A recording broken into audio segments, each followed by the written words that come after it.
Hello and welcome to episode 246 of Fergo and the Freak. I'm that bloke from Rugby League Project, Andrew Ferguson. You can find me on Twitter at AndrewRLP. Joining me as always and standing to sing the National Anthem. Oh no, wait, don't worry about it now. Freak. You can find on Twitter at League Freak. How you going there, mate? Wait, it's back on. Hang on. Wait. Oh no, it's off. I'll sit down again. Okay.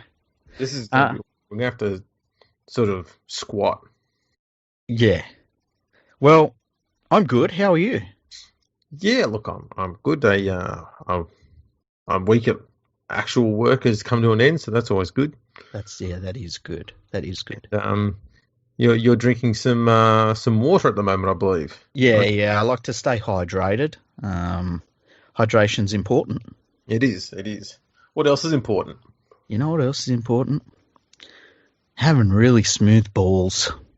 And you know what? If you go to manscaped.com and you pick yourself up a Lawnmower 3.0 or the Perfect Package 3.0 and you go to the checkout and you put in the code NRL, it's like magic. You get 20% off and free shipping. And best of all, when it arrives at your place, right, and you just, you manscape, you are going to get such well-received reviews about not only your testicles, but your penis. I'm just being honest here, okay? I'm not going to tart it up for you. Just go there and check it out. Put in our code NRL. The website is manscaped.com. They're our major sponsor. Support the people that support the Fergo and the Freak podcast and do it with smooth genitals. Absolutely. You know what? November's coming up, so now you can create a bit of hair design downstairs to match the hair design you're going to put on your face. You know what? It's just for November, I might go with the landing strip, eh? Why not? Yeah, bugger it. It'd be a landing strip on a mountainous peak. Yeah, it'll be good. It'll be good. There you go. Now, let's get back to the National Anthem, shall we? Yeah, this was a really good moment for the National Rugby League and Rugby League in general, because this was something that was not controversial at all until they made it controversial, which is well done to everyone involved. Like within an hour, they announced they would scrap the National Anthem. Andrew Abdo come out with some fucking gobbledygook about why it wouldn't be sung. And then within the hour, they'd backflipped and they decided they were going to sing the National Anthem. And it was just embarrassing for everyone involved. And can I say something, right? Anybody that says that Peter V'landys is a wartime consigliere is a fucking douchebag, okay? If you say the words, he's a wartime consigliere, look in the mirror, right? Really look at yourself and just think, what a fucking douchebag. Because only a douchebag would say that Peter V'landys is a wartime consigliere. Fucking douchebag. Yeah. Let's address a few things here. Every time you see something about the National Anthem that is, about protesting it or not having it on, you always get this small group of brain-dead dimwits who come out saying, our Anzacs fought for that National Anthem, and you've got to say to them, no, because that National Anthem hasn't been around it's only been around since 1984. Yeah. Our Anzacs fought for God Save the King and God Save the Queen. Bit different. Yeah. Furthermore, when they go to war, they don't go to war over some pissy fucking song. There's usually something a little bit more serious going on. Mm-hmm. I hate this fact that I keep thinking that, people die for it and people go to wars over it. No. The other thing that came out of this story was that apparently Scott Morrison, who fucks off to Hawaii when the country's burning down around him, was within the space of a handful of minutes on the blower, quick fucking smart to make sure the anthem was sung at State of Origin. He's got his priorities in the right order, this man. It's interesting that he was right on it. Like, if that's the truth, if that's the truth, it's interesting. But,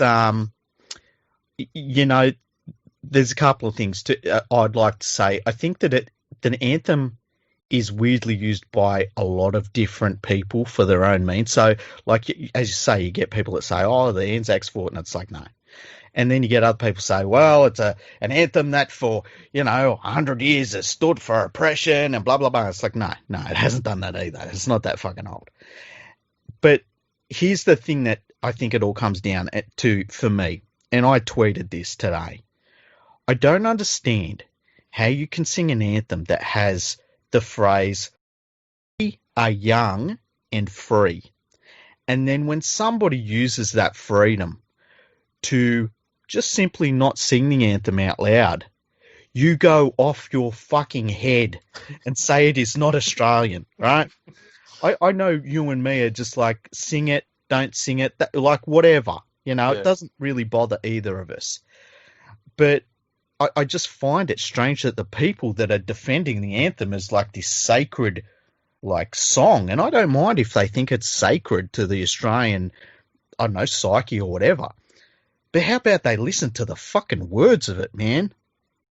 Yeah, I'm going to say something. Yeah, I might get jailed for this if ScoMo's listening. I'm sure he is. He's a rugby league fan. Our anthem shit. I like it. I don't. I just think it's garbage. It's not entirely because of the lyrics and stuff like that. I just think it sounds shit. Mm-hmm. The words are pretty garbage. I just find it all a bit, I really like our anthem. I always sing it with pride when I go to the footy. Do you cry when you sing it? I don't cry when I sing it. Do you put your hand on your heart like a Yank? No, I don't, because I'm not a Yank. See, I'm not sure you're singing the national anthem correctly. Yeah, it's like you better sing young and free with your hand on your heart. You better fucking love it and cry, bitch. Look, I've seen so many rugby league players when their people blow up and say, oh, they're not even singing the anthem, and they're like, I was trying not to burst out crying. I was so proud and honoured and everything. And so I think sometimes when people see that, they think that people are disrespecting the anthem when they're literally trying not to cry. But I don't know. You're free to do whatever you want. And I've got to say, like, a lot of things that we see sometimes in the Australian media and in the whirlwind of the media are peripherally picked up from things that people have seen in the United States.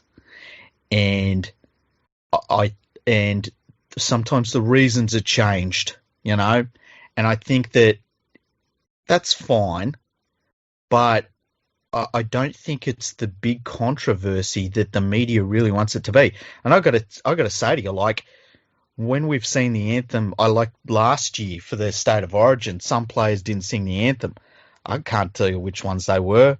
I didn't really care. I just, it's a game. I wasn't tuning in for the anthem. I was tuning in for the game of footy. Well, look, this is something that I was thinking about the other day, and that is, what is the actual point of national anthems? Like, they serve zero purpose, if we're honest. It's just a song. And why should we be singing it at sport? Like, if we don't sing a national anthem at sporting contests, where do we sing it? Hardly anywhere. Yeah, I'm trying to think the places I've seen it sung. Look, outside of sport is we used to sing it at school. Yes, occasionally. I've seen it sung at like government events, like, for instance, presentations and Australia Day ceremonies, obviously, and things like that. But it's a good question. Like, why did we start having anthems? Yeah, like, the whole purpose of anthems is, I don't know. And so they serve zero purpose. Mm. And I'd be honest, I reckon probably 85-90% of the time anthems are played mostly around the world, not just Australia, but around the world, before or during sports events. Yeah. You go away from that and they're barely heard. And the reason for that is They're pointless. And this is the thing that gets me about this whole people banging on about the anthem and how important it is. It's not. It's just I don't know, for me, it's just something that really, really white people care about a lot more than most people. See, I disagree with that. I think it's made into a racial issue because in this day and age, like to try and find ways to divide people, right? So I don't think it's a race thing. I really don't. I think it's I don't know what it is. I just don't think it's a race thing. I think it's. See, I tend to think it is because it tends to be the same sort of group of people who are constantly banging on about how important it is that you must sing the national anthem, and they're usually the ones. I bet I can describe them for you. Let me describe who you're going to talk about. Right, Karen. Is Karen banging on about it? Of course she would be. She's trying to sell the fucking charm bracelets and those stupid fucking watch things that Benji Marshall was flocking a few years back. Yeah, I remember them. They were good. God bless Benji for doing that. I would have taken the money too. Good luck to you, Benji.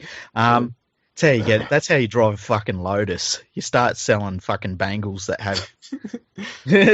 Exactly. The people. I'm going to describe the people. All right. That. Okay. They're on Sky News.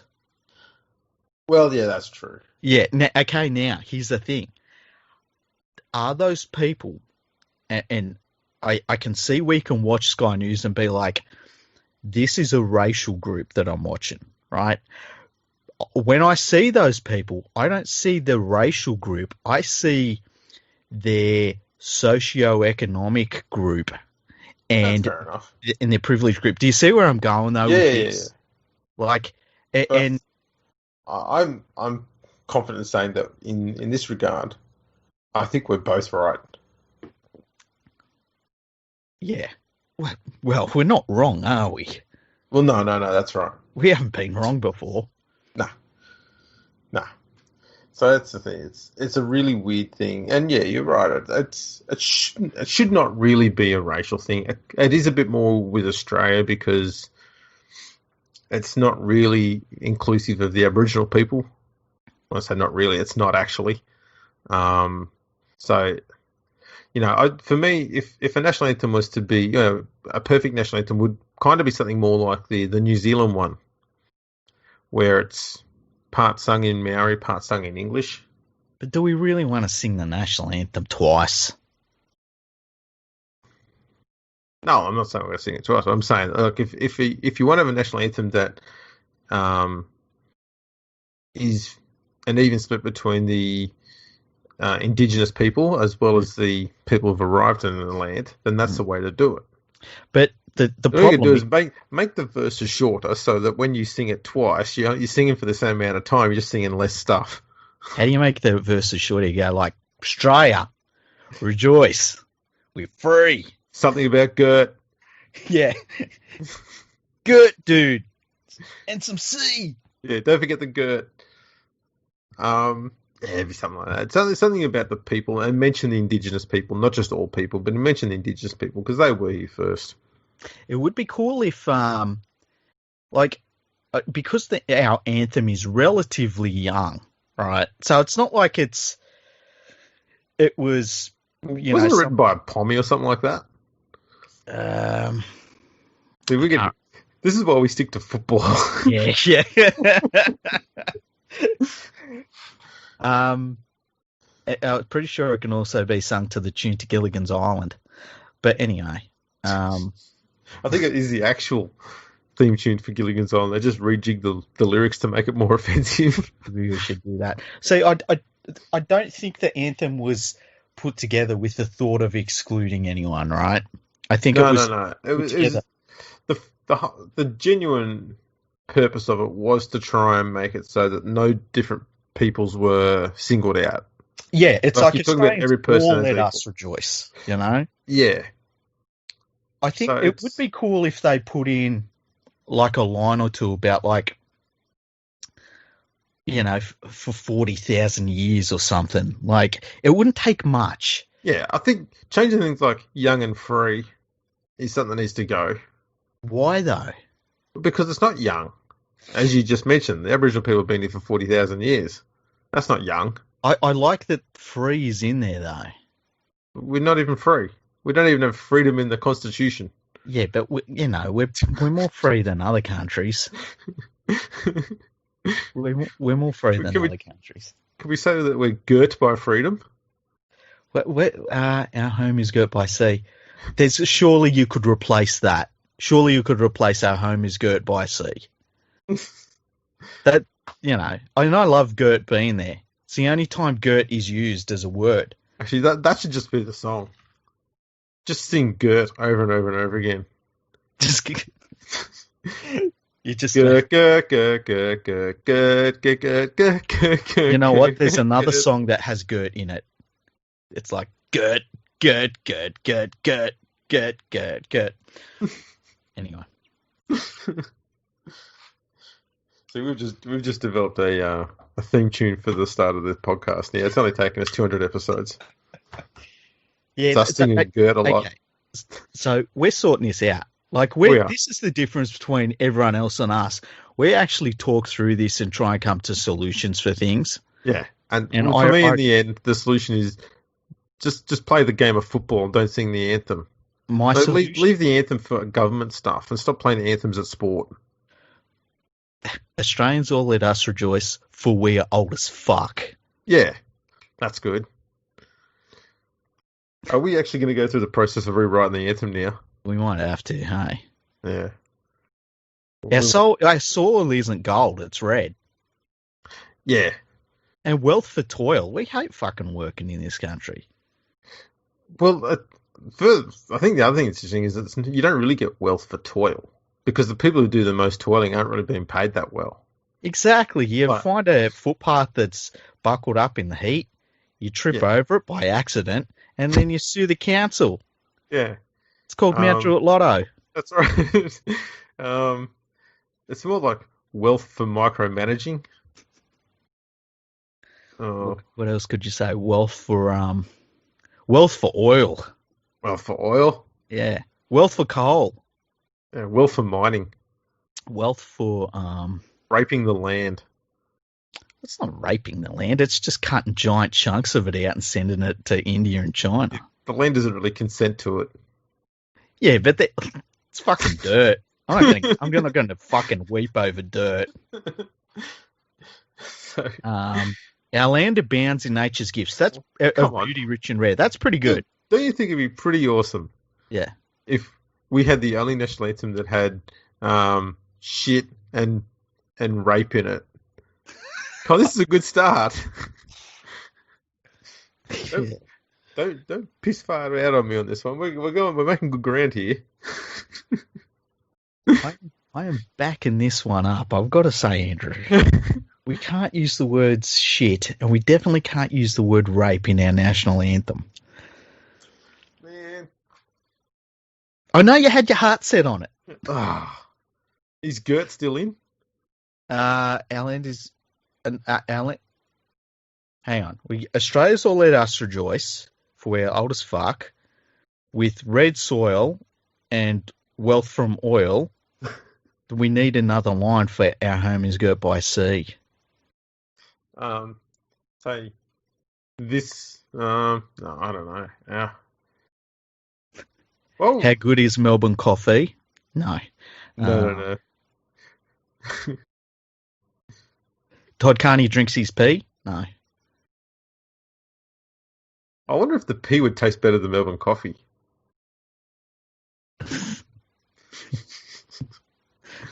Yeah. I'll tell you what, 9 out of 10 Melburnians wouldn't know the difference. Yeah, probably. What if they were drinking Todd Carney's piss? They'd still say it was the best in the world. This is the best coffee ever, even though it's the wrong colour. I'm stuck on our home is girt by sea. It's because Gert's in there. You got to keep it. Yeah. What rhymes with girt? Bert. Overt. Dirt. Hurt. Stir. Skirt. Frankfurt. Frankfurt. I think that's everything. Luke Burt. Luke Burt. We got to get Luke Burt in there. Our home. It's hard to get Luke Burt in there, isn't it?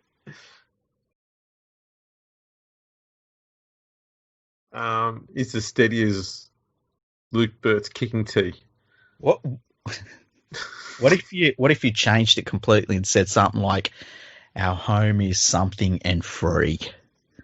Our home is overpriced and owned by the Queen. Hey, it's factual. It's hard to argue with that. It almost works too. It's a little bit wordy. Okay, our land abounds in nature's gifts of beauty, rich and rare. That's pretty good. It's hard to. Yeah, you can't muck around with that. No one's upset about that. In history's page, let every stage. The tension's running high. Shows on every face.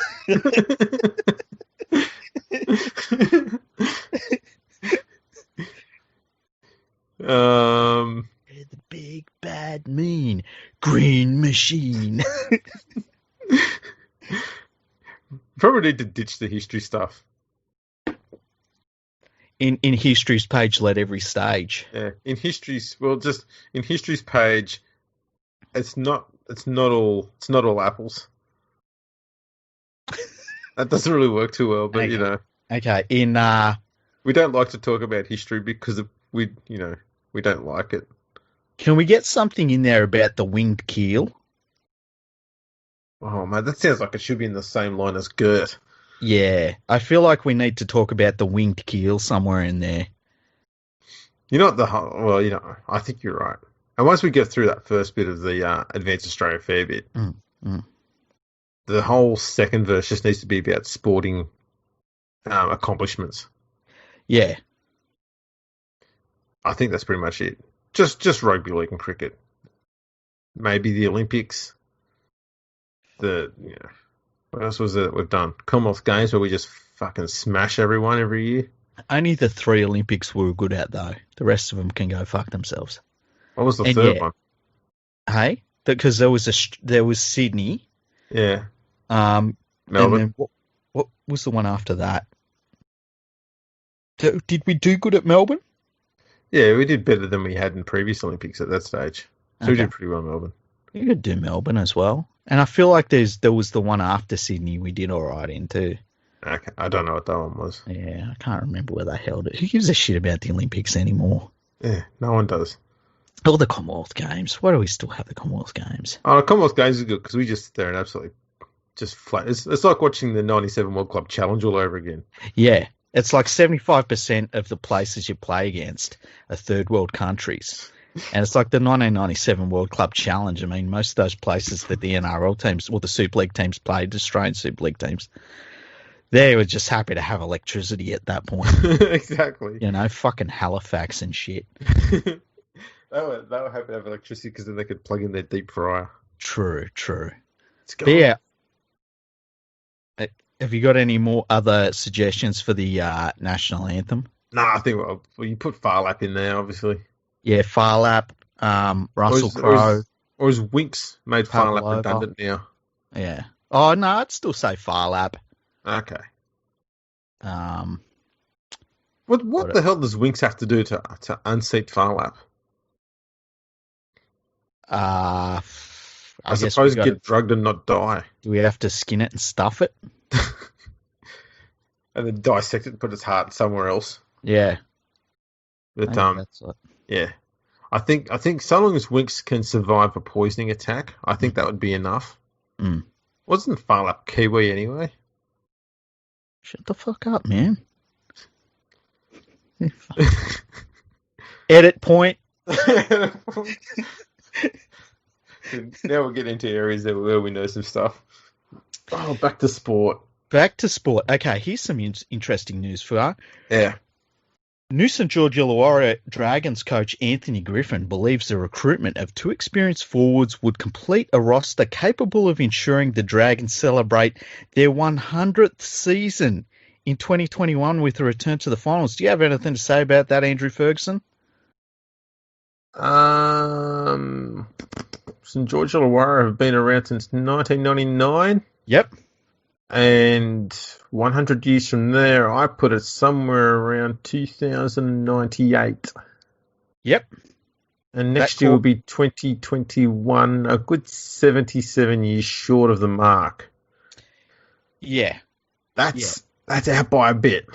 Just a little bit. Well, he's not there to do math. No. So they're looking at maybe picking up Josh Maguire, Joe Offengowie, who actually would be an all right buy for them, and Jack Bird, who used to play rugby league a few years ago. There's some of the players that have been linked to the Dragons, and he's basically saying that he's not looking to do a rebuild. He's just retooling, and they're going to sort of, be all right next year, which is, so he's lost James Graham, he's lost Tyson Frizzell. Yeah. And he signed players not quite, one's at their calibre.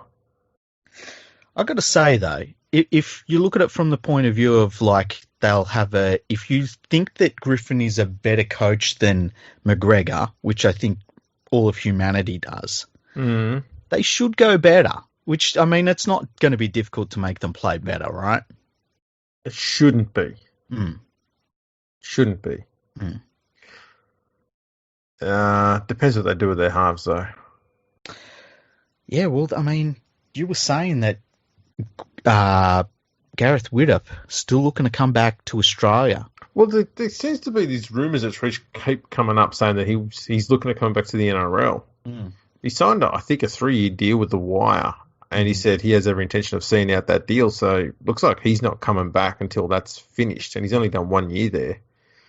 So I don't know where this talk comes from. I assume it's people at Fox Sports trying to create a story because there aren't actually any, or they're too lazy to get off their ass and go find one, so they just make one up and hope something sticks. It's a good point. There's also Jackson Hastings is in that sort of realm as well. Like there's every so often there's talk that he is going to come back to the NRL, but it's like it seems to be on an island, these rumours, where there's nothing else. It's just like, they're looking to come back to the NRL, and that's it. Yeah. It's almost like they've gone, we're going to show just how tuned in we are to rugby league by talking about what's going on in another country. But not actually what's going on there, just some of the players who were in the NRL that we remember. Go, I think they're playing good now. One of them won an award, so he's coming back. Or something like that. That's pretty much how they go. I know we talked about this before, but James Graham has announced his official retirement at the end of the year, which I think it's a good decision for him. It'll be interesting to see if he comes back over here. He said he was going to come back over here to do media stuff when he left. But the interesting thing for me is that leaves a gigantic cavernous hole in the front row for England going into the next World Cup, if we have it. And, James Graham, he wasn't probably at that level of being a test player anymore, but the next guy off the next cab off the rank was worse than him. Obama. I know your thoughts on English players are a lot lower than mine. I actually think James Graham was a damn good footballer for pretty much all of his career up until about this year when he decided to go back. And, it wasn't exactly a great season to pull out your best work when you're an aging front rower, obviously. No. But I think even now the gap between him and the next best front row in England is huge. I think he's still test quality, but I'm with you, though. I think he's done the right thing to retire now. I don't know how they replace him. His motor, his ability to play 60, 70 minutes, better than any other front rowers they've got in England at the moment. The other thing is, who would be their captain? Yeah. My guess is if they're going to, I don't know if Roby has retired but my guess is it would maybe be him. But jeez, he's got to be getting on, hasn't he? Well, he looks like he's 67. Yeah, well, he's looked like that since he was actually back when he was 67 years old. It's not about English players. They age really, really hard. But, yeah, I like it's 34. Wow, holy shit. Wow, that's incredible. He's only a year younger than James Graham. Fuck. And he turns 35 next month. See, the thing about James Graham is he's definitely a leader in terms of he'll get stuck in. He'll give you 100% of what he's got. Yeah. And I just don't see who's going to take over from them. I wouldn't be shocked if, at this stage, I think we're not going to have a World Cup. I know that that's a scary thought for a lot of people, but I just can't see it happening.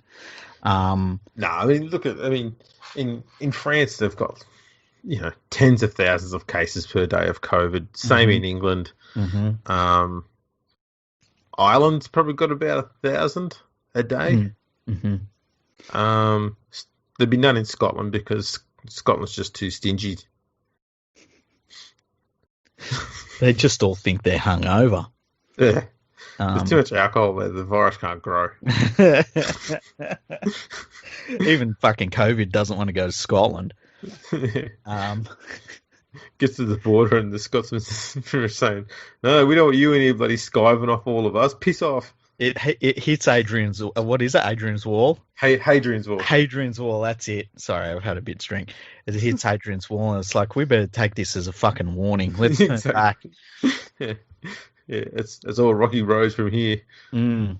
But yeah, I can't see it going on in England. It's not going to go ahead, obviously, in the US. It's not going to go on in France. The only place that could possibly work is obviously New Zealand or Australia, given there's bugger all COVID cases here. Mm-hmm. But even then, given how many players in the Super League have been testing positive to COVID, do we let their national team into this country? I would be look at if they do the quarantine. I guess they can, but for if I'm looking at a World Cup preparation and the Super League season next year is probably going to, I think next year for Super League is going to be a funny sort of season again for them, and I wouldn't be shocked if it was a long season again for them. If their season ends late, I just. And then they get on even if they got on a plane straight away, come over here, did 2 weeks quarantine, sitting in a hotel twiddling your thumbs. It's terrible preparation. And then they come up against, and I'm just going off the top of my head because I can't remember who's in their group, but then they run into the likes of Fiji and Tonga who won't have to do that sort of thing. It would be very unfair to them. Yeah. I don't know why, but England, they're going to have 12 teams in their comp next year. Just you're trying to figure out who the hell that 12th team's going to be because they're still mucking around with Toronto. But that just means if they had just a normal home and away season, that's 22 rounds. Mm-hmm. If for some reason they want to chuck on 4 or 5 extra rounds on the end of derbies to try and eke a little bit more money out of the locals. And then go into the finals. Just ditch that crap. Just have 22 rounds and then have the top 6 teams in the finals, not the top 8. Why have you got 8 of 12 teams in the finals? I think that they are very much... I think at some point recently, Sky has stepped in and said, hey, there's some things we want. And I think that they're now going to be guided by that. We can only hope, because they need to shorten their season a little bit if they're going to get any value out of it. And that could save up almost a month of footy at least. Yeah. Try and have the Challenge Cup a little bit more compact, so don't stretch it out from January through to October. Yeah. Especially when not all the teams are playing in all the games they're only playing like 3 or 4 games in their maximum. Yeah, yeah. So tighten that up, make it a bit closer, and then, I think they can finish the season a bit early, and that would give them time to prepare properly to, if they have to come over and quarantine, they can do that. And then they can play in a World Cup, but I can't see a World Cup taking place in England. Well, put it this way, right? If somebody said to you, you have a trip that is set up that you will be in England next September or next October, would you be pretty keyed up to do that? No. Yeah, I wouldn't either. Especially considering you'd have to go over there. I don't think you'd have to quarantine to go over there, but you're going to have to quarantine to come back. Yeah. And so say you go through the finals, say the finals in November, like you do 2 weeks quarantine, you're not getting out to see your family and shit for December. That's right. It's a lot to ask. I just don't think it's going ahead. So just to give you a bit of an update on the coronavirus in the UK, on the 24th of June, they had 652 cases. Mm-hmm. Around the same time, I think Victoria had the same number. Mm-hmm. So Victoria went into lockdown, and now we've had, I think, 7 cases in the last week. Yeah, and no cases. I don't think you had a case today, did you? I can't remember. It's if we did, it's less than 5 or something like that. So Mm-hmm. In comparison, England had 23,065 cases today. Yeah, and this is their second wave. Yeah. So this is much bigger than the first wave. First wave, they were hitting peaks of about 5,500, 6,000, mm-hmm. and this one's at 23,000. Yeah, it's outrageous. It's out of control. Yeah, and it's not coming down anytime soon. France is worse. They're at 47,000 today. So they're twice as much as England. I wonder what does it say what the death rates are? France has had 36,000 deaths. All up. Okay, because I've got a feeling that, and look, the UK's had almost 46,000 deaths. Okay, but their deaths, they're not counting all of them. They've been weird with their deaths in the UK. And like, I'm just somebody that just, doesn't know anything about any of it. But just looking at the numbers and my general feeling of what I'm seeing from a lot of the numbers, I feel like they know how to treat it a little bit better now than they did, say, 4 or 5 months ago. And I wonder if the death rates compared to how many people are infected per day are dropping. I hope that they are, because if they're not, there's got to be thousands of people dying every day. But, I know you and me have talked about this. I think it was maybe a week or 2 ago we were talking off the podcast, and we're not even halfway through this. No, that's all right. And this is the thing is, while Australia's getting it under control, the rest of the world are getting into their second wave, because they're coming into winter. Yeah. And pretty much everywhere, the second wave is immensely worse than the first wave. Mm-hmm. I mean worse as in higher number of cases being found. Probably because there's a lot more testing going on as well. Yep. But yeah, the numbers are through the roof on the second wave, pretty much everywhere. So, so long as we've got a thing where the Northern Hemisphere is having peaks at the same time we're having troughs and vice versa, you're never going to get this thing under control. No. And we don't know what's going to happen until we get through summer. Yeah. Hopefully it all settles down over the next couple of months, and it's weird to be living through it. Oh yeah.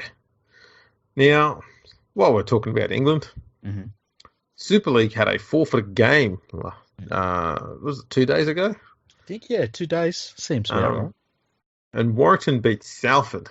Now, the thing why this one comes up is Salford actually they had player availability issues, so they couldn't field a full team. And so Warrington were not just handed a victory via forfeit; they were handed a 24-0 victory. And this is the first time that I know of anyway, where a forfeit has come with a scoreline in the Super League competition. There's been forfeits before, but they're in the Challenge Cup where all you have to do is win to advance. So the scoreline is kind of irrelevant in that sense. Yeah. As long as you get the win, you go through. So there's been a few forfeits there, especially in the early days. I think there may have been forfeits during the emergency leagues, which was the main competition during World War One and World War Two. Mm-hmm. And then I think the more recent one might have been in World War Two's emergency league in 38, 39, something like that. Yeah. So it's not a common thing. What is common is a lot of games tend to get postponed. So this one's a bit unique in the sense that they handed Salford a 24-0 loss for this. It really is. And I don't know where they got the 24 from.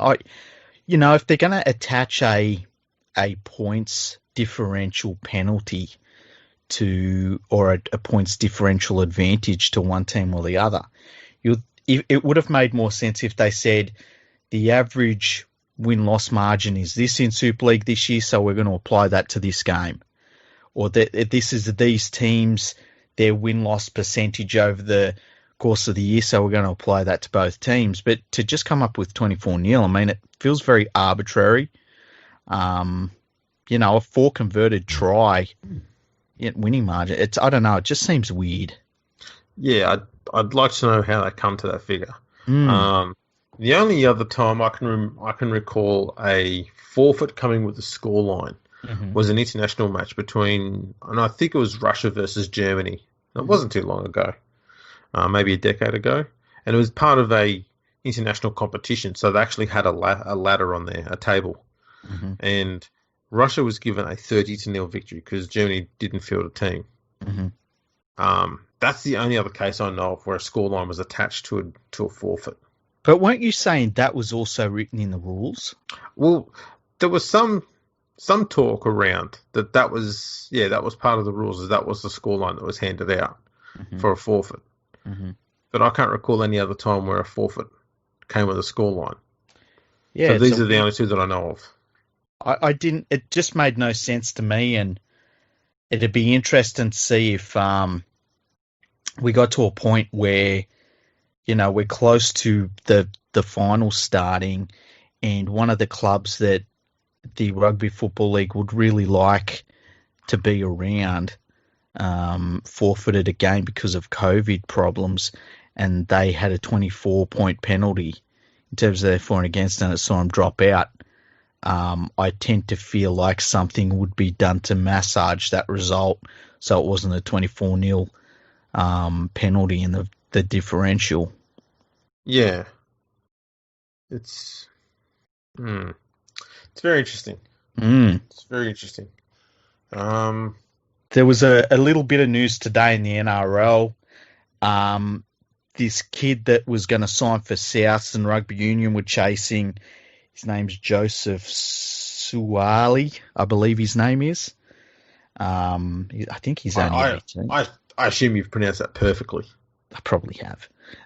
He's going to apparently sign for the Roosters now, and apparently it was Sonny Bill Williams that helped convince him to become a Rooster.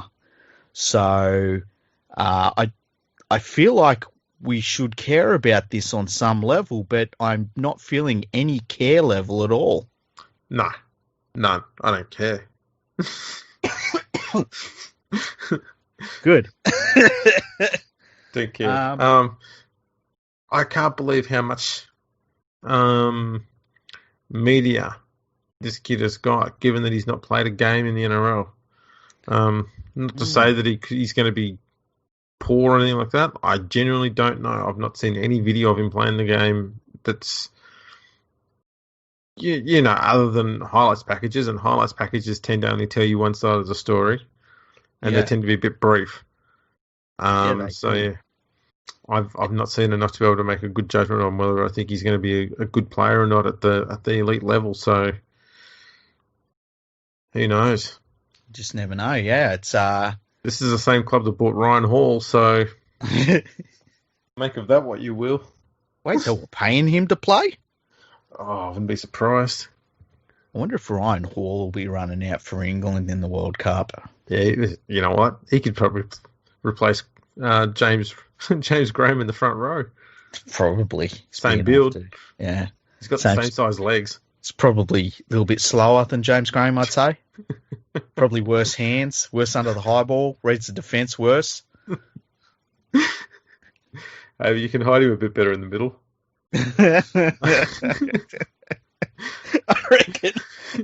I reckon you could stand him out in the fucking car park of the Sydney Football Stadium and he'd somehow give up 2 tries. He would, yes. And 2 car parking spots. Yeah. It's like, how the fuck did you give up 2 tries and get the car towed? Bloody hell, Ryan. Yeah, what else is there? I think the only other thing I could think of was there was a story which came out where Brad Fittler slammed the West Tigers for losing Ryan Pappenhuisen. Yeah, very fair. I agree. I mean... Go on. Go for it. Has Fittler only just woken up to how shit the Tigers are run? The Tigers generally don't let talented players leave. No, well, they don't let talented players from other clubs leave for the Tigers. Yeah. Nah, that never happens. Mm-hmm. I've been through this before, but Brad, just given that you're a bit fucking confused here, the Tigers had James Tedesco, and Pappenhuisen was behind him. Now, young Ryan's realised that Tedesco is going to be hanging around for a decade at least. So if he wants to play NRL, he's going to have to go somewhere else. So he asked for a release. The Tigers said, yep, no worries, understood, we understand. And so the Storm signed him, where he went down and he sat behind Billy Slater and Cameron Munster briefly. So no one batted an eyelid then. People only care now because he's playing good footy and he's about to play Origin. But he was stuck down in Melbourne behind, two good players as well. And it just happened that the Tigers were really shit with contracts and they let Tedesco go as well. Well, maybe he just wanted to go. He did try to get to Canberra, I guess, before then. So the Tigers were just shit. They just let 2 top-line fullbacks go. They do that sometimes. Yeah, but at least they replaced them with a good fullback. I mean, who was the fullback once Tedesco left? And Pappenhuisen. Crickets. Who would it have been? Man, it would have been a smattering of all sorts of different types of players. I'm willing to put my knowledge on the line and say Dean Hallertau would have played fullback, just because Dean Hallertau played everywhere at the West Tigers. I mean, statistically, I'm going to be right. I don't think don't think you ever played fullback. You went close. He played in the centres a few times. Who was their fullback after Tedesco left? After Tedesco, let's see. They had Tui Lolohea for a few games. I don't remember him. Moses Mbai when he first came over from the Bulldogs. Thanks, Ivan. Corey Thompson filled in a bit there. Mm-hmm. That was 2018. Wow.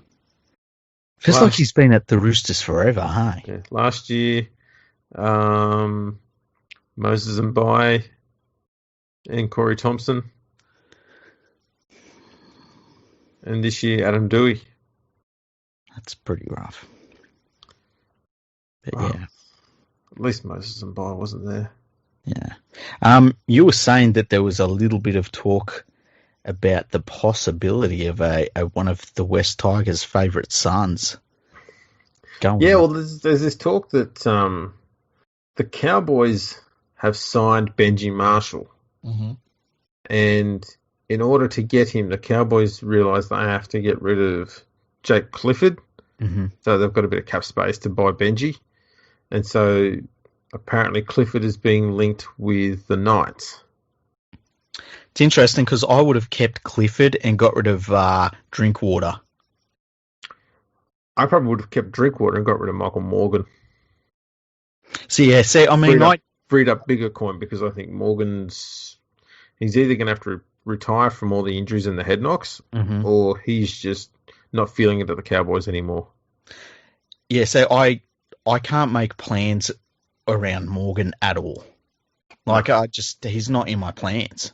He when he did make his comeback, he was absolutely dreadful. And I think Benji would be a great signing for them, though. Absolutely, would be. Got plenty to offer still. Mm-hmm. There's no doubt about that. Yeah, Morgan. I wonder if Clifford going to the Knights. That's an interesting one. I wonder if they would then feel like they could move on Mitchell Pearce. It seems like that's what they're trying to do. You keep on hearing whispers about that, don't you? Yeah, and now that Kyle Flanagan's gone to the Bulldogs, the Roosters have got a spot available. Yeah, well, I mean, it'd be a weird move for the Roosters to get him back. Yeah. Very weird. And it would be, I don't know, I feel like if I was Pearce, I'd tell the Roosters to go fuck themselves, quite honestly. Yeah, I think he's okay at the Knights. I don't see why Knights would want to get rid of him. I think if they get a bit of an X Factor type, Cody Walker type player at 5'8", that would be the best thing for Pearce, because Pearce has just got to do the basics: kick, pass, that's it, and just let the X Factor bloke just do some crazy shit. You've already got Caitlin Ponga doing it from the back, but if you had another one of those sort of guys, a genuine ball runner at 5'8", Cody Walker / Jack White type player, it'd add an extra bit of dynamic, I guess, to their attack. I think it'd be a little bit of X factor they need. What about if the Roosters are thinking to themselves, we get rid of Jake Friend, we bring in Pearce as hooker, we play Keary as halfback, and have that young bloke play 5'8"? It'd be interesting. It is interesting. Gives you a little bit of versatility as well if the young bloke doesn't work out immediately. Yeah. I don't know, the Roosters don't seem to be that keen on persevering with young halves if they can help it. They like to buy everyone. They do. I'm still surprised they let Flanagan go. I don't think he was that bad. No, I really, honestly, the more I think about it, I think that there was maybe other factors that they weren't happy to deal with. Yeah, his dad. Yeah. There's an interesting... Why won't you pick my boy? I know, that was pathetic that he did You just that. imagine Cole's going, oh, Dad. Yeah. Just shut up. NRL.com has used 40 years of interstate rivalry between Queensland and New South Wales to put together a Frankenstein blues player that has all of the best parts of players from the last 40 years of New South Wales Rugby League. Do you want to hear it? Yeah, go for it. Okay. So, I'm just going off of the picture that they've put together. So the head, Andrew Johns. Okay. The shoulders, Robbie Farah. I don't get that. I don't understand that. Is that to do with making lots of tackles? I don't know. Because if that's what it is, then fair enough. Let's have a look. Let me look down at their descriptions. Okay. I mean, so much I like about him. He did do more than his fair share in defence. It says hooker Robbie Farah racked up the second most tackles in Blues history in his 16 games with 709. Would you rather Robbie Farah's tackling or Cement Gillespie? Oh, I'd rather Nigel Plums, to be honest. Fucking criminal. He didn't play Origin. Okay, Andrew Johnson. So where were we? Let's go back up here. Robbie Farah's shoulders. The right arm, because the right and left arm are different. The right arm is Wayne Pearce. But the left arm is James Tedesco. The fuck is that? This is NRL.com. This is good. This is good stuff. The torso. Okay. Just the torso, though. Okay. Bred with Clyde. I guess that's got the ticker in it and the lungs and, I reckon Clyde's arms would be better than Wayne Pearce's, and I reckon Wayne Pearce's torso would be better than Bradley Clyde's. That's just me. So, the left leg, that belongs to Michael O'Connor. Okay, because he could occasionally kick goals from the sideline when in the rain. Mm-hmm. And the left foot belongs to James Maloney. Right. Which is interesting because you're not picking O'Connor for his goal kicking then. I mean, what else did he actually do? He was the token Rod Wishart signing. That says to me that his success as a goal kicker had nothing to do with his foot. His foot was basically just a club, It was all about his leg itself. His leg was doing all the heavy lifting. Yeah. The foot was just there for the ride. The good news is, the right leg belongs to Paul Gallen. I don't know why. I'll read about that in a second. But the right foot belongs to Ricky Stewart. Yeah, well, I agree with that. Yeah, it's hard to argue with that one. Let me look up the right leg. So imagine how far Ricky Stewart could kick a ball if he had Gallen's right leg attached to it. But Gallen's right leg is pretty small. Like you'd be walking around with a limp. I reckon. It's a lot more muscular than Ricky Stewart's legs ever were. So apparently it's about running meters. So Gallen's Origin career may have been short on series wins in the face of the most ensemble. But the Cronulla stalwart never stopped trying, racking up 414 carries in 24 games, almost 100 more than the next best for New South Wales, which 300 more than the next person who had the most number of touches on the second last tackle of every set. Very, very true. It also says that he was very good over 3 miles at Randwick. Not so much good in sprint racing, though. So I don't know what that's all about. Was he good on a heavy track? Yes, he was good on a heavy track. Gallen's 3,457 metres at 144 per game, asterisk, has been picked as the most at the post for the most total metres in Blues history by Jared Hayne. Wow, Jared Hayne may have had more metres. Yeah, but Jared Hayne didn't actually run into people that often. Yeah, that's true. He took the soft option a lot. That's what Parramatta players do. Really don't like Parramatta players. I don't wind them up. I thought you West Tigers supporters just hated Penrith. What the hell, man? No, we just hate... Well, this one just hates West Tigers. That's what I get grilled over these days. All you do is bitch about the Tigers. I bitch about everyone. That's a weird one. I hope they do a Queensland one. Well, let's do our own Queensland Frankenstein. I want to say just quickly here. Yeah. How come there's no Tim Brasher parts in there? What if you'd have to have Tim Brasher's scalp, right? Exactly. Tim Brasher's scalp. Mate, I'd say Tim Brasher's courage. His first Origin series, man, and he had to fill in at fullback. I think it might have been his second game. Mel Meninga streaming downfield at full pace.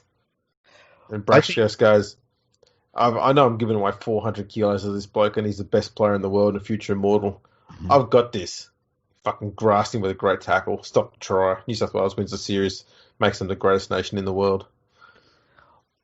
There may be some facts are a bit hazy with time, but I'm pretty sure I got all that right. Yeah, from memory, that's all on video. Yeah. I know he didn't play too many games at Origin, but I would like to see Craig Gower's dick in there, because if it can scare an Irish backpacker, imagine what it could do to a fucking Queensland player. Yeah, I don't know. I think you'd want Craig Gower's drinking arm. He's drinking. Jeez. Or his caddy. Okay, let's do Queensland. Let's do a Queensland player because I've got some really good ideas for a Queensland player. All right. So, which Queensland head do you use? I'm going. Cameron Trevor Smith's Gil- head. Oh, see, I was going to go Trevor Gilmeister because he's just a handsome bastard. I was thinking it might have been about the brain. Yeah, and his brain.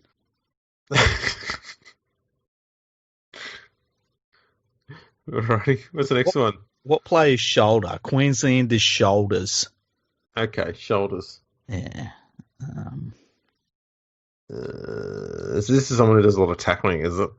I guess. Okay, I'll go with Cameron Smith then. Okay, Cameron Smith. So who's got your Queensland right arm? What's the right arm do? Well, if you're a Queenslander, it's lots of repetitive movements. Okay. Cooper Cronk. Cooper Cronk? Yeah, Cooper Cronk. All right. He I tell you what, even as a commentator, he uses that right arm a lot. What about the right hand though? Well, hang on. Shouldn't Cronk be then the right wrist? Yeah, I guess we could make him the wrist. Well, Yeah. who would be the arm then? Oh, you need someone with a pretty meaty arm. Yeah. Martin Bella. Yeah, I'm willing to go with Martin Bella's right arm. Yeah. Yeah. What about the right hand? The right Someone hand. with a firm grip. Firm grip. Gordon Tallis. Yeah, that's a good idea. Jesus Okay. Christ. Who's going to left arm for Queensland? So what's the left arm all about? Lefty. I don't really know. Okay. Let's go Petro Civoniceva. Yeah, I'm good with that. And the left hand. Left hand. What would be? I'm just going to try and think of a Queensland player that most people may have forgotten, but was pretty handy. Bob Lidner. God damn it. Okay. It's hard to argue with that.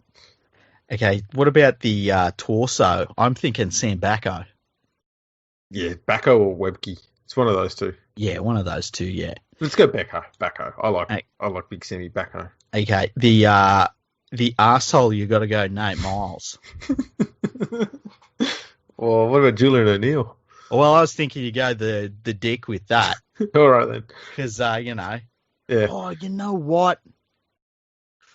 Ooh, he just missed out on the hands. Who's that? Julian O'Neill. Oh no, it's okay. We've still got the shoes to do. Let's move on.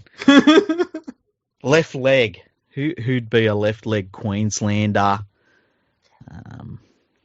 Wasn't Lockie a left-footed? Oh, we should say that for the foot, shouldn't we? Left leg. Yeah, left leg. Your left leg. Ah, What about Michael Hancock? Yeah, the middle leg, surely. That's Julian O'Neill. I know. Too many. Yeah, okay. We'll go Mick Hancock for the left leg then. Okay. The right leg has to be Mal Meninga, right? Oh, alrighty. He had legs like tree stumps. Okay. Okay. Left foot, Darren Lockyer. Lockyer. Yeah. Yep. And the right foot, Jeremy Schloss. Oh, see, I was going to say Dale Shearer. Oh, yeah, Dale Shearer. Yeah, I'm up for that. We've missed someone else out of this too, and that's Wally Lewis. Yeah, well, what would Wally Lewis provide? He'd provide the moustache, obviously, Well, and the moustache. hairline. Yeah. What else is he going to bring? The guts. The guts. I'm good with that. The guts, the heart, and the soul. Yeah. He brings all that good gear in there that you need to have. All the stuffing, basically. Yeah, that's Wally. Yeah. That's pretty good. Was there anything else we missed? No, that's pretty much all of the things that a rugby league player has. I can't argue with that. I think we've done a great job there. That was quick and easy. Yeah, it would be good Frankensteins. We should make it clear though that Frankenstein wasn't the name of the monster. No. What was the name of the monster? Demon. Demon. Demon, spelt with an A as well. Daemon. Okay. So more Damon. Damon. Yeah. Like Damon Hill. Yeah, kind of, yeah. Yeah, but way more successful. Exactly.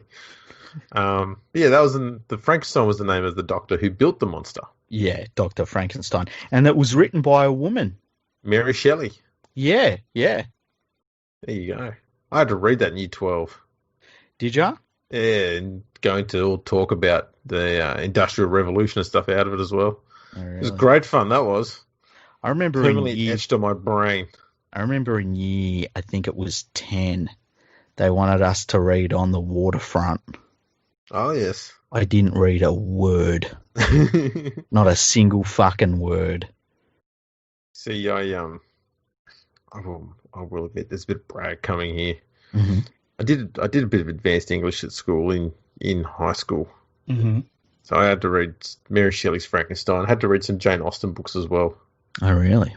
Yeah. For some reason, we just had to read things that didn't flow and weren't very conversational.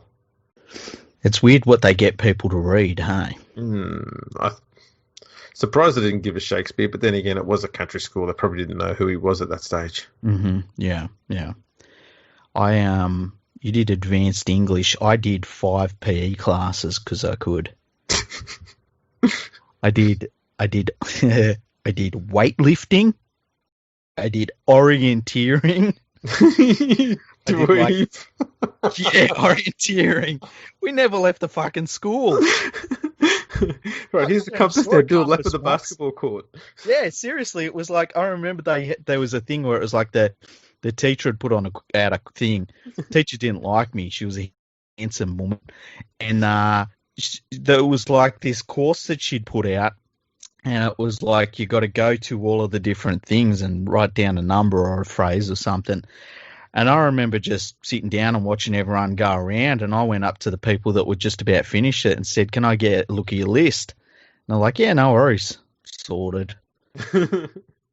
And yeah, there was like 2 different PE, like it was like PE1, PE2 or something.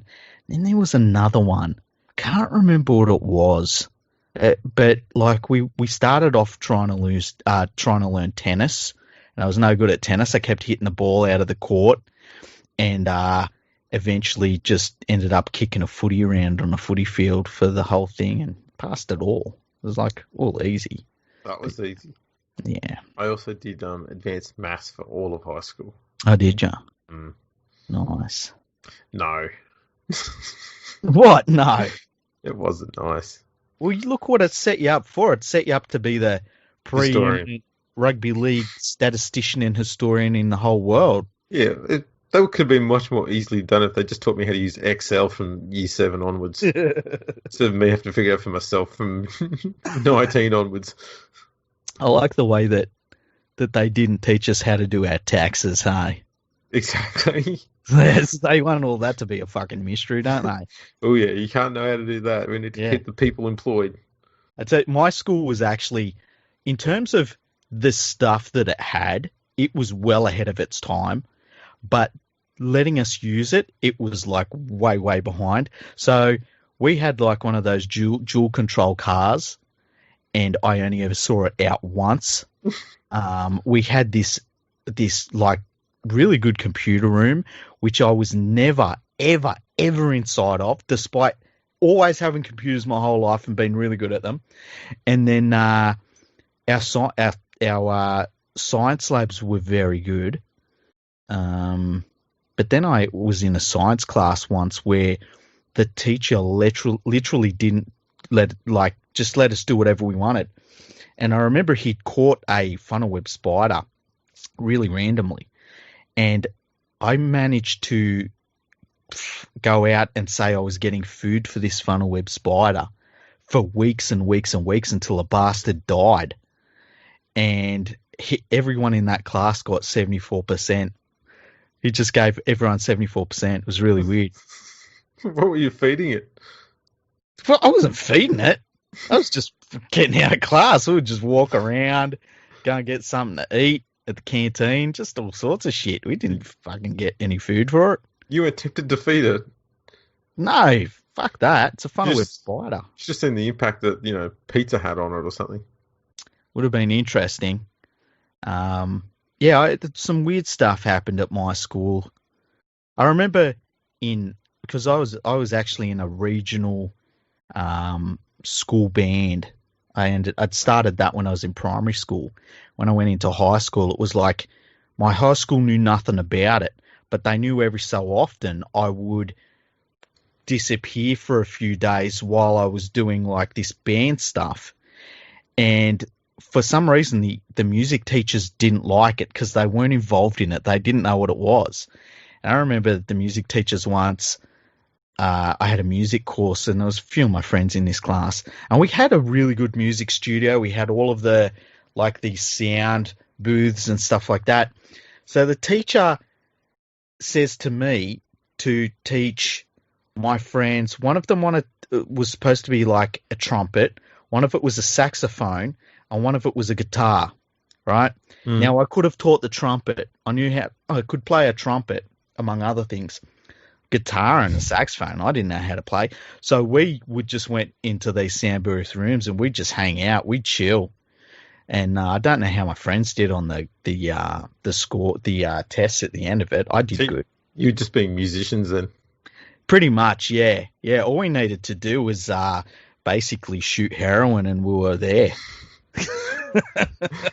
So you were Silverchair before they actually started playing music. Oh shit! Yeah, my school really went downhill. When I first went there, they said you got to wear ties, right? You got to wear ties and stuff like that. I never wore a tie. By the end of it, I was wearing jeans to school. So that wouldn't have lasted long. Yeah, it went downhill really quickly. Oh well, look what you've done. You've improved Penrith, insurmountably. Pretty much. Doonside High School. There you go. There we go. My school was not that one. No. What was yours? Tumbarumba. Tumbarumba. Yeah, the school of Barney Hazlitt. Ah, good old Barney Hazlitt. Yeah. He's a good player. He was. The player from our school at the time was he ended up leaving, I think in year 10. It was what's his name? Well, it's not Barney Hazlitt, that's for sure. Danny Galea. He used to play for the West Tigers. Danny Galea, the prop. No, I'm thinking of someone else. No, he was a centre, but Tim Sheens made him into a prop. Damn. Was it him? No, it was a West Tigers player, and he was a utility player. He's a little bit undersized to be a forward, but that didn't stop the West Tigers playing him. Yeah, Danny Galea was at the West Tigers. Let me look it up. I don't think it was Danny Galea, though. Let me have a look. Danny Galea. I feel like it wasn't Danny Galea. No, it wasn't Danny Galea I'm thinking of. Okay. Man, I forget his name. Oh, anyway, we used to play footy, but he was a few years above me, and then he left. I guess he went to a different school for his footy. Well, it wasn't a better school, because obviously didn't do much for his career. He did all right. He was a solid player. He ended up going Super League. Damn it. I wish I could remember who it was. Project. I'm going to go on Rugby League Project and find out who it was, hey? Yeah, there's only about 31,000 players in there. It's all right. I'll find it. We'll sit here and we'll wait for you to go through them all. Okay. Yeah. Okay. So where are you starting at? Addo Carr. It wasn't him. It wasn't Glenn Eyre. Wasn't Josh Alloy? Was it him? No, it wasn't Braithen Nasta. Talk about something. I'll find him. I'm sure you will. No, I was just hoping to keep the silence on. I was going to actually ask you. Yeah, you got the computer on. Have we had any emails? Because I haven't asked you that for quite a while. I haven't looked, hey. You should fire that up where you're looking for... I can't... It was Ben Galea. It was Ben Galea. Oh, Ben Galea. Oh, he was a good player. Yeah, Ben Galea. I like Ben Galea. I think he's a video ref now. Yeah, he is, yeah. Yeah, he used to... I don't know if I've talked about it on a podcast, but we used to play these big games of footy across the oval when I was at high school, and he always used to say he was Noah Nandruku. It was good fun. Yeah, he's 42. So he was like eight years above me at high school. Yeah. Did you know that he played 99 games in the back row over in England? Oh, really? Couldn't play one more. He played all of his footy in Hull, didn't he? Yeah, I think so. Yeah, played for. From memory, he played. Hull KR, and then he went to Hull FC. Kingston Rovers in 2008. I think he only made 22 appearances though. No, he played for Hull KR for a while. Yeah. Oh, yeah. I mean, in his first season, and then he ended up at Hull FC in 2013. He made 15 appearances from memory. Yeah. 126 games for Hull KR, 15 for Hull FC. Yeah, he did good. He did real good. From memory, he played, he started his first grade career at Balmain. Ended up going to the West Tigers, obviously. Yeah. About 152 games all up, something like that in the NRL. Oh, I can't tell off the top of my head. It'd be something around that mark somewhere. Yeah. Probably one somewhere around, especially those days there. The Tigers had a pretty decent sort of time of it, I guess, by the time he finished. So they probably won about 42% of their games or so. About that, yeah. I think he was born on a Wednesday. A Wednesday? Yeah, I think it was a Wednesday. I think because it was the...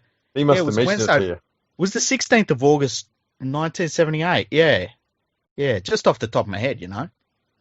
Yeah. That would make him, 42 years and 76 days old? I have to do the maths on that. I think you're right. Yeah. Anyway, that's just off the top of my head. Just being an expert and all. Experting all over the place. Exactly. I like to expert all over the place. So we got any emails? Let me have a look at the emails. I'll go to the website because the best place to get in touch with us is the website. Because the website... Oh, man, if I go to the website, it'd be better. Because the website is just emails from our listeners, and it's easier to see them, whereas the email address podcast@leaguefreak.com, you kind of get lost in a lot of website techie stuff, you know what I mean? Yeah, hello, League Freak, would you like to buy this domain? And you go, no, I think so. I've found your website on Google. Your Google ranking is very low. You should employ me to fix your Google rating. How about go fuck yourself? You found me. Exactly. The last one we got was on October 13th. Oh, 2 weeks ago. It's a bit about Mitchell Moses. We read that one. Okay. Yeah. There's nothing new then. No new emails. Yeah, no one's contacting us anymore. Yeah. I mean, you're still listening, obviously, but what's going on, people? Numbers have been good, hey? Yeah. Come on, people. Send us some emails. Yeah, send us... You know what I put out a thing saying who do people want to hear us interview, and there were some good suggestions. Some of the people we actually have lined up to talk to, not Matthew Elliott. But it'd be interesting if you want to hear from someone really random, not even a person. If it's what if we talk to a heart surgeon or something? Well, you know what I'd like to talk to? Somebody that's been attacked by a large animal. How large does the animal have to be? At least a prop. At least a prop. Okay, so that rules out my cat then. Yeah, your cat doesn't count. Although I would like to talk to somebody that's been attacked by a mountain lion. Kind of. Here's a random thought for you, Andrew. Mm-hmm. Do you know that there are lions, native lions, that are in India? No. Like proper lions. They're called Asiatic lions. There's only about 400 of them left. And yeah. Well, that would explain why I don't know about that. Yeah. Interesting. I didn't know about it until last week. There you go. See? Now we've learnt something. Yeah. That's a good note. That's a good note to leave the episode on, isn't it? I reckon, yeah. Tell everyone, stick around for the ending. You'll learn something. We should come up with a fact every episode. That's a great idea. Although that would require a little bit of prep, and I don't like prep. That's your homework now for every episode. You're going to give us some sort of strange fact. I'll do it off the top of my head. I promise I won't research. How about that? Sounds good. Mm. That'll be a challenge. I wonder how long this will last for. Tune in for the next episode, and I'll tell you where the G-spot is located. It's in the middle of the driver. It's right where you keep your credit card. It's next to the other pair of shoes. Oh, so on that note, thanks for tuning in, everyone. Make sure you check us out on Instagram and Twitter at FergoFreakPod. We're on LinkedIn, Facebook, YouTube, so check us out over there. As Freaky said, we've got our own website where you can send us an email on there, as well as the direct email we've got as well. Mm-hmm. And Manscaped. Manscaped? Can't forget Manscaped.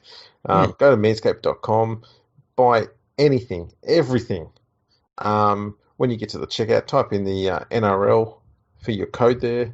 That's our gift to you. You'll get 20% off and free shipping and a 30-day money-back guarantee, which you're not going to need to anyway because everything's perfect there. Exactly. And when you buy your perfect package, you'll end up with the perfect package. Perfectly summed up. Mm-hmm. And while we're at it, don't forget to go over to patreon.com/leaguefreak and help out one of the longest-serving independent rugby league content creators there is out there. I have no bosses. No bosses. No bosses. And the way I can do that, exactly. And like I can literally, and have told people to fuck off because I own all my shit. If you want to keep letting me tell people to fuck off when they say, oh, yeah, it's like, fuck off. If you want to keep the fuck off going, you go to patreon.com/league freak, no spaces. That's it. What would you do, though? Right, here's a question for Andrew. What would you do if you wanted to be part of something really important, which is the digitization of rugby league history? Well, if I had my way, you'd go over to patreon.com/RL project. Mm-hmm. And you'd make a donation there of anything you choose from $1 up to $3 million a month. That'd be nice, wouldn't it? Yeah, that would be helpful. But, I'm not greedy. I'll take 2.5 million. Maybe Sarah Hanson-Young can chip in. Oh, she's struggling. Yeah. She's struggling on her several $100,000 a year that she earns. It's hard work at the top. Really? So go help us out there. That'd be fantastic. And I suppose that wraps this one up. Yeah, it's been a good episode, I think. Thank you to all our listeners. We don't stop. All these other podcasts, they run out of steam when the footy stops. You and me don't. We just keep pumping it out. We just keep steaming. Yeah, we're the best. Full of steam. Yeah. You know what the other thing is too? It's all real stuff as well. Oh, yeah.